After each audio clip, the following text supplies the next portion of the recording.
Sure. So this is going to run quite similarly to the one that Jackie ran last week. So I'll share my screen. I'll put up some shots of like some parts from some quite well-known classical music. Most of it I think we have played in VYSO within like the last 5 years. So Ingrid, you should be on top of this. And then so if you guys remember how to annotate, so just put a dot next to the answer and then we'll go through. I'm also not telling you what instrument it is as well. So have a guess what the instrument is. So I will start. Also, I'm down the use of one thumb at the moment. So the computer stuff takes me a while, I can't use a mouse and I'm sorry. We will have that one. So yeah, most of these are from the very opening of the piece, unless it's like that was just a really well-known part of the music. So did that work? That did not work. There we go. What do we? Oh, sorry, we do need to go through how to annotate, or are people okay with that?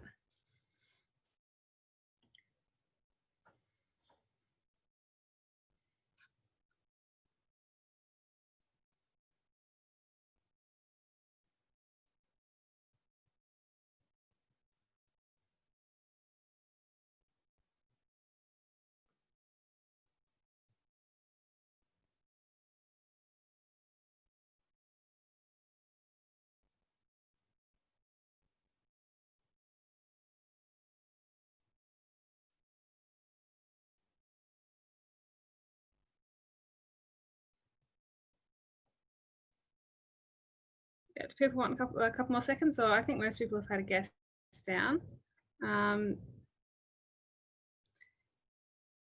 Yep, look, most people have got it. It is Sibelius' Finlandia. Does anybody want to take a guess at what instrument that is?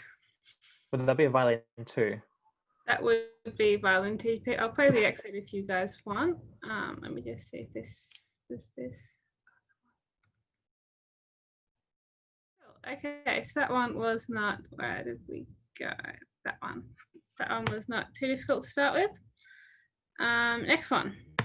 Hang on a second. Okay, so I think most people have had a chance at putting something down for this one. First of all, do we have any guesses at what the instrument might be? Is it the cello part? It is not the cello part. Oh. The double bass? Nope. One of the trombones. Closer. Tuba. Yep, it is the tuba part. I will just bring up the music for this one. Kind of what's going on there. The lack of key signature annoyed me. What was that? The lack of key signature annoyed me. It's transposing instruments. There you go. Oh. Okay, I'll move on to the next one. I'll just clear these annotations. Or drawings. Cool. Yep. So, what's this one? We're back in treble clef now. Who's the one person who got that right? Oh, right. Of course. I was conducting this at the end of the year, so to be fair, I have an advantage. Maybe I did make this one a bit too hard. Sorry, guys. Okay, the one. Next one. This one I'll be impressed if anyone gets what the instrument is on this one. Looks like it's either harp or piano because there's a little squiggly. So has everyone had time to look at this? So I've got no idea how long this is taking. So if I'm going too fast or too slowly, please tell me.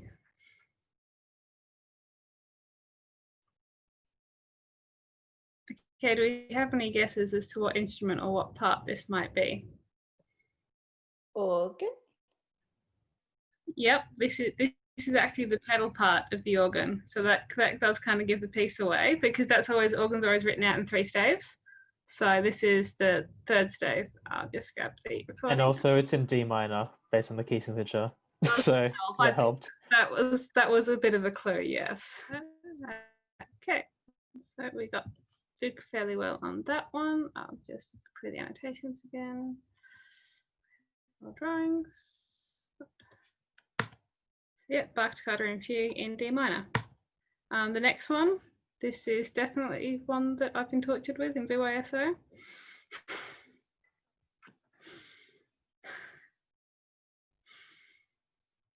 Yes, that was, I think everyone's got that one so far. That is, hang on. Oh, there we go. Remember, basses be able to go to low E flat. Does it go down to E? Sorry, let me just stop this. What was that, Misha? So, like, because it's E flat, like, what's the lowest? I think the lowest note of double bass is E, isn't it? Yeah, so usually the double bass is, I think Ingrid can correct me here, but usually the double bass is an octave below the cellos. Yeah. Yeah. Cool. So that one, I think we got that one pretty easily. Then I think this next one should be no, I'm not quite at the last one. Oh, sorry, I did not mean to do that, but yes, that was the Angelic and Shadow. Anybody want to guess at what instrument this is? Viola. Yep. Yep, it's got the kind of weird looking viola clef in there, but it does. I think it's really interesting in this one how like cellos and the violas kind of mimic the solo cello part all the way through, but this one's got a bit of variation on it. But when I put this one up, I realized there's actually not a lot of stuff out there that's written in 9/8 as well, so it's really hard to find something in the same time signature to confuse you guys with. Just early of time. Yeah, so I'll just move on to the last one. So we're pretty split across the field in this one. Again, does anybody want to take a guess at what instrument this is or what part this is? It looks like a violin 1 part or violin 2. Yep, so it is a violin 2 part. You'll notice there is a great deal of variety in the part. There's a lot happening for these guys in the first 6-8 bars. I will play what it is and we'll see if we can get it from there.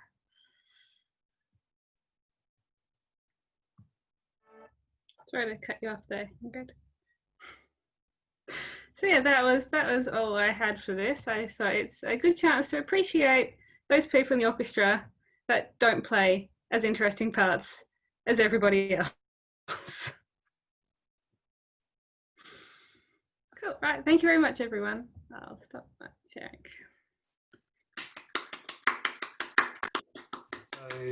So any literature sources and any photos for those entries, you can send them through to Cara or you can send them to me and I will pass them on. Perfect. All right, 2-minute talents time for this week. Thank you, Ramona, for jumping in last week when I wasn't able to join. So thanks for doing that. This week we've got Jess, Nanai, and Steph for 2-minute talents. So does anyone want to jump in first?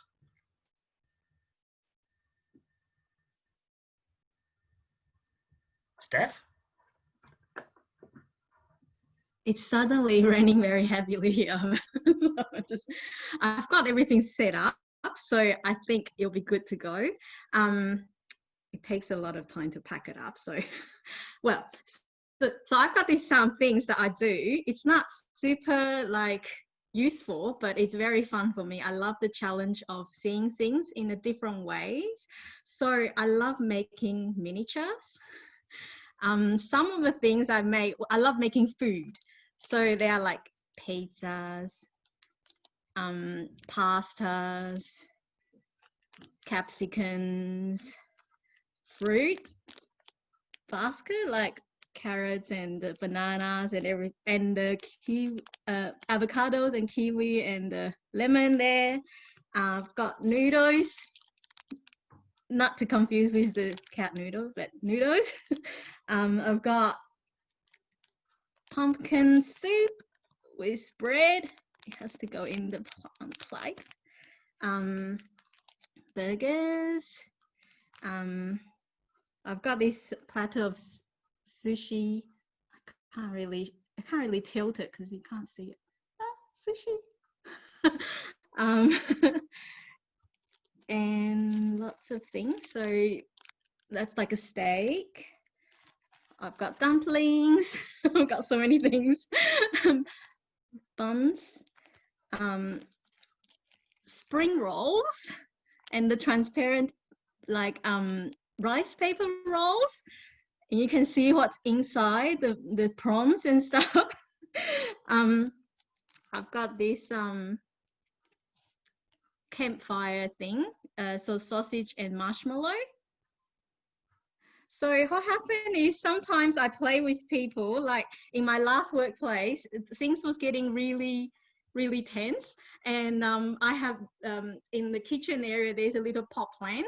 And so when people are making lunches there, they kind of stand around and wait.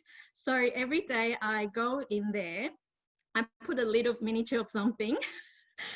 So one day the apple, another day is like a little chopping thing, and I don't tell people that I'm doing it, but people start to see the story of this person coming, chop some trees, eat some lunch, and then the next day it become like a campfire. So that's where the campfire thing comes from. It sort of break a little bit of tension at workplace, and help people to see different things. So I've got more things here. There's gingerbread man. My favorite things to do is the cakes. So this is I've done this a long time ago, but cakes. It's really hard to tilt it to see the top, but and this one is better. I think it's a bit hard, like that. So all this, and I'm doing a book nook at the moment. So all the books in there. And then that's where I started to do some of the music books, like that. Some of the flute music that I'm playing. And then inside it's real music. And it was really funny. I was making this the other day, and I'm like, oh, that's my flute, by the way. I was like cutting, sticking, and I'm like, this feels very familiar. Because I was sort of secretly happy that we're not doing music because I don't have to prepare the music. And I'm like sticking, why am I doing this again? And so, and then lately, because of the lockdown, I start making like a care package. So I send off to people some of the things I think that they will need for the lockdown. So there's like Ferrero Rocher, chocolate, chips, and there's chips inside. There's more chips, and there's like masks and hand wipe. There is hand sanitizer. That's real hand sanitizer inside. And of course, oh, sorry, and this one, noodles, instant noodles, cup instant noodles, those cups one. And then of course, the very famous toilet paper. So I've got a whole lot of toilet paper here. So you'll never run out. And some money, of course, I print money. Yeah, so I have lots of fun. It just, yeah, it helps me to kind of get into a different world and just think about things differently. Like, you know, a candle holder could be like a pot plant, not pot plant, sorry, a pot that you can cook with in the miniature world. And the idea is that it's 1/12 in size, and then the material, try to make it the same material. So if it's made of cloth, you use the cloth. If it's, you know, this is like a real mask cut out. So the same material and real tissue paper, of course. I was going to make a tissue paper with everyone. Oh, and pencil, sorry. And the pencils, this one. So little pencils with tips. So it's really fun. And yeah, sometimes I send DIY pack to people. Oh, sorry, there's so many here that I couldn't remember which one I've shown, but I don't think I've shown this one. This is licorice also. So I have to bake them after I make them. I have to bake them as well. So it's it's so fun, and I send little DIY pack for people who has children. My friends has children that they can make during the lockdown. So that's my 2-minute talent. Thank you. That's amazing, Stephanie. Thank you. My question is, do you do deliveries? But I think we found our next masterclass, though. We need a VYSO masterclass. Post Yeah. teach. Stephanie, you just stunned the entire orchestra. It's really fun, my place. Everything is potential of making something of. So I feel like I'm getting a bit of hoarding situation here. And then like, yeah, it's just a bit, lots of mess around, but yeah. No, that's awesome. That's really, really cool. Thank you, Steph. All right, I think I know the answer, but who wants to follow up from that one? I think we've got Jess and Nanai to go. It's so hard to follow. It's so cool. I'm happy to go if you want. Go for it, Jess. All right, so on a slightly different track, because that's amazing. So something that I do sword fighting. So yeah, so I got into it through LARP, which is called live action roleplay, which is similar to D&D. You may have, if you're in Parkville, you may have seen them on a Friday night. It's called Swordcraft. Basically dressing up kind of like medieval reenactment, but kind of like a sport. So everyone runs around in like full armor or fantasy kind of kit that they make, similar to cosplay, but not quite. Yeah, and we run around and we hit people with swords because it's fun and we're nerds and it's great. But from that, I found something called HEMA, which is Historical European Martial Arts. So basically,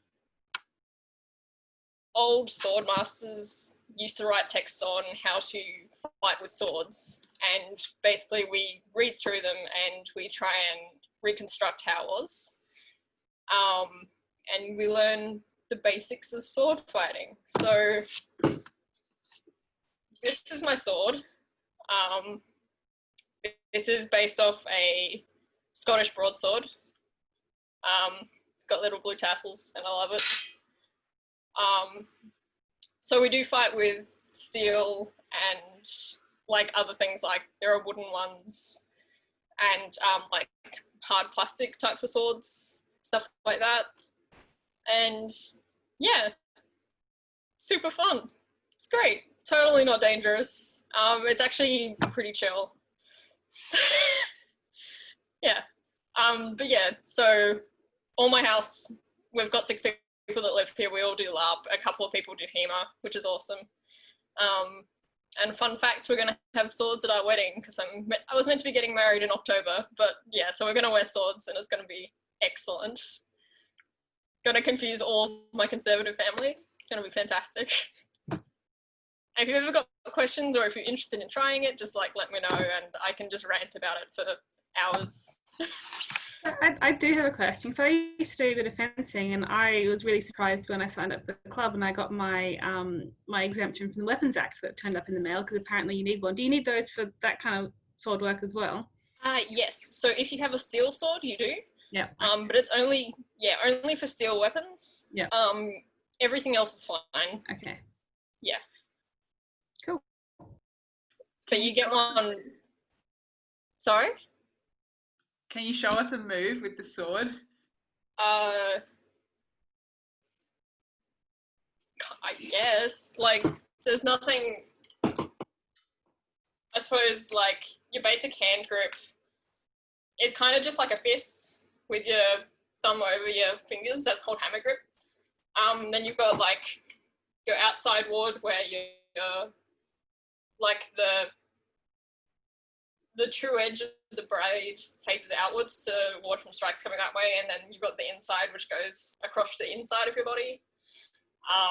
You've got other wards like your hanging wards, and this is all from George Silver, who was like an English fencer. There's lots of different ones, lots of like French ones, lots of other different like continents and stuff like that. So yeah, it's kind of hard to show indoors.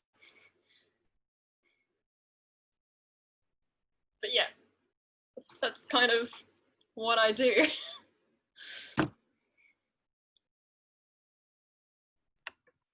Awesome. Thanks, Jess. I think Matt summed it up well. This is my sword is not something I expected to hear in today's session. But Yep. there you go. That just shows how much diversity and how many different things we've got in this group that you would never know about unless we did this. So awesome. I love it. So now it's all yours to finish up when you're ready. So I keep talking about plans. So today I am going to show you my mix, like my mix for indoor plants. So I've got potting mix here.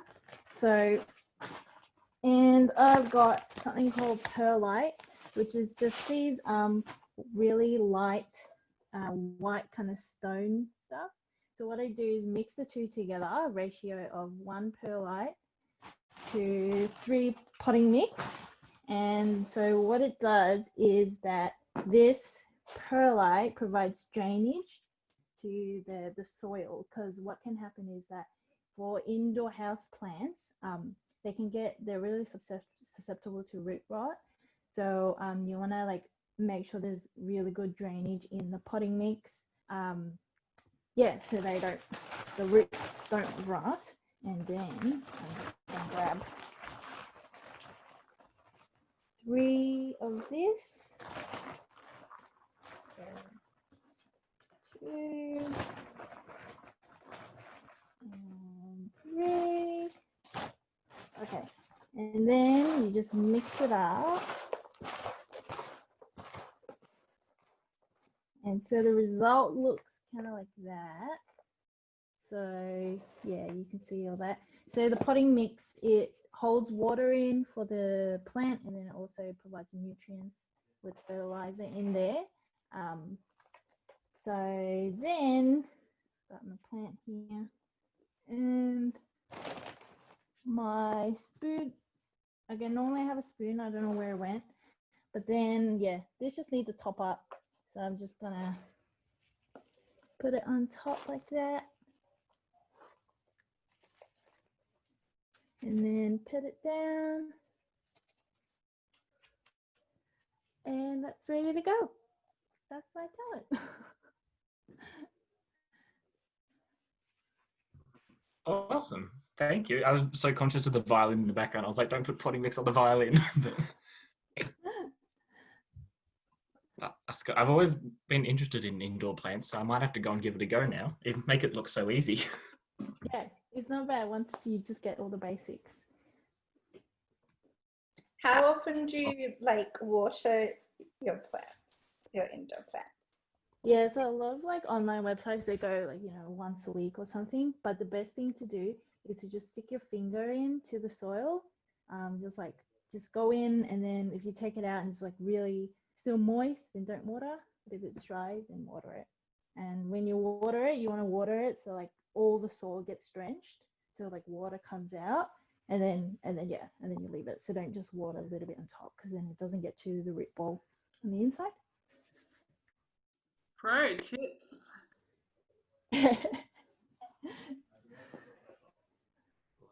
Things you'll only get in VYSO. So there we go. That is 2-minute talents for another week. We have one more scheduled week left. We've got Jackie, Misha, Ryan, Kim, and Matt lined up for next week. So looking forward to it. One more week to go. I'll pass back over to Ingrid. Are there 2 more weeks? We've got 2 more weeks of sessions, but we've only scheduled up to 1 more week. So there might be room for like a 2-minute talent encore in the last week, maybe. That might be something we can look at. Do we have 3 more weeks, but 2 more weeks of talent? It was like the 29th and 12th. Oh, you're right. I skipped a week. I'm jumping ahead. I completely missed week 6. My bad. So we've got Ingrid, Phoebe, Priscilla, and Sam next week. And then the people I said before will be the week after that. Thank you, Cara. I knocked up that one. No one knows the date. No one knows what's going on right now. Amazing session today, everyone. If you've got any extra ideas, like Cara has jumped hers in, just pop it in the document and let Connor know. And And Teresa. Oh, yeah, Teresa's got something to say super quickly. And also, on Tuesday afternoon, Tuesday evening, I'm doing a free online conducting masterclass with the MSO. If you just look up Melbourne Music Summit, if you just Google it, I'll just put it in the chat, Music Summit.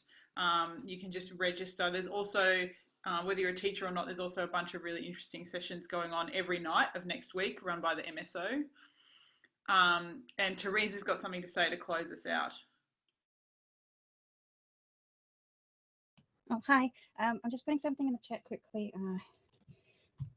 I realize everyone's already got masks galore by now, but I was making some for my parents, and I was a bit annoyed because when you buy them from other people, you don't know what fabric they've used or if they've washed it properly, or even how it lasts up against time. So some people are putting like extra filter materials, and I don't want my parents breathing all that stuff. So I made my own with a slit so that you can put in what you do is you buy like a Woolworths green shopping bag, which is polypropylene, and you wash it. So you don't put your shopping in, you wash it, and then you cut out that and you put it in there. But before you even put that in, it's a 3-layer cotton poplin. I've used calico cotton, which is a really thick but breathable inside, and then linen, which will absorb all the moisture. So you can go for like a walk and not be like, ugh.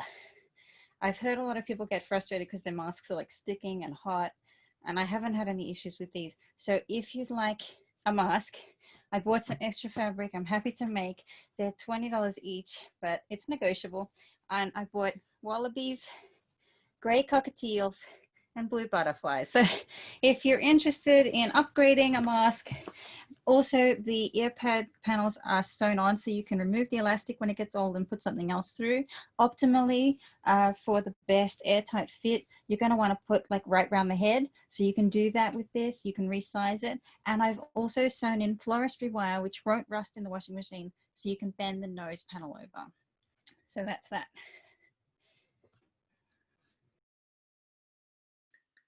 Amazing. Thank you, Teresa. Thank you, everybody. Have a great week, and we will see you next week for more excitement and madness. And copy the chat or copy Teresa's email address, and make sure you download Jess's photos if you want to check out those photos. And just quickly, can we have committee and anyone keen on joining committee just for 3 minutes? Stay on the call. So if that's not you, thank you. And if that's you, stay on.